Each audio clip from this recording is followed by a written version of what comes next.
मुनिवर, मेरा प्रश्न ये है कि जीव के कर्मबंध और कर्मोदय की प्रक्रिया सतत चलती रहती है। इसी परिप्रेक्ष्य में मैं यह जानना चाहता हूँ कि कर्मबंध और कर्म उदय के समय पुरुषार्थ कैसा होना चाहिए, कृपया मार्गदर्शित करें। बहुत अच्छा सवाल है और समझने जैसा है। मेरा मानना है कर्म बंध में हमारा कोई पुरुषार्थ नहीं, कर्मोदय में हमारा पुरुषार्थ चल सकता है। महाराज क्या बोल रहे हैं? हाँ, सोच समझ के बोल रहा हूँ और आप इसे ठीक ढंग से समझें। कर्म बंध क्या है? कर्म बंध क्रिया नहीं, प्रतिक्रिया है। क्या है? प्रतिक्रिया। हमने अपने अंदर जैसा भाव जगाया वैसा कर्म बंधा, तो भाव आया, कर्म बंधेगा।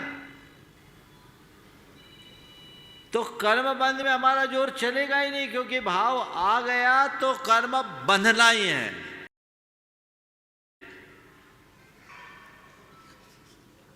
हमारा जोर किस में?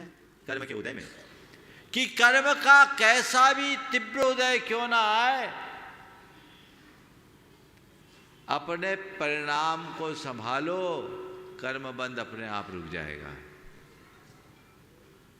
कर्म का तीव्रतम उदय है तो भी अपने आप को संभालो, कर्म के बहाव में बहने से बचो, तब कर्म बंध रुकेगा। मुझे कर्म बंद नहीं करना, मुझे कर्म बंद नहीं करना, मुझे कर्म बंद नहीं करना कहने वाले का खूब कर्म बंधेगा, और कर्म का कैसा भी वेग हो, बहाव हो, मुझे उसमें नहीं बहना, ये धारणा में जीने वाले का कुछ भी नहीं होगा। बहे नहीं, बस कर्मोदय में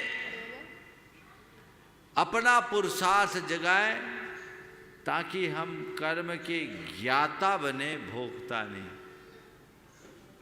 समय साथ यही सिखाता है कि हम ज्ञाता बने, भोगता नहीं। समझ गए?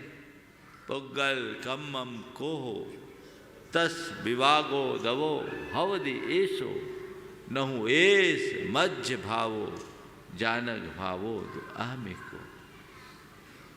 ये कर्म का उदय है, ये मेरा स्वभाव नहीं है, मैं तो इसको केवल जान रहा हूं।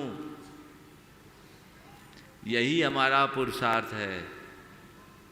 तो कर्म के उदय में कर्म से अप्रभावित रहना ही हमारा परम पुरुषार्थ है, और यही कर्म के आश्रव बंध से रुकने का, बचने का आधार भी। समझ गए? चलिए। नमस्ते।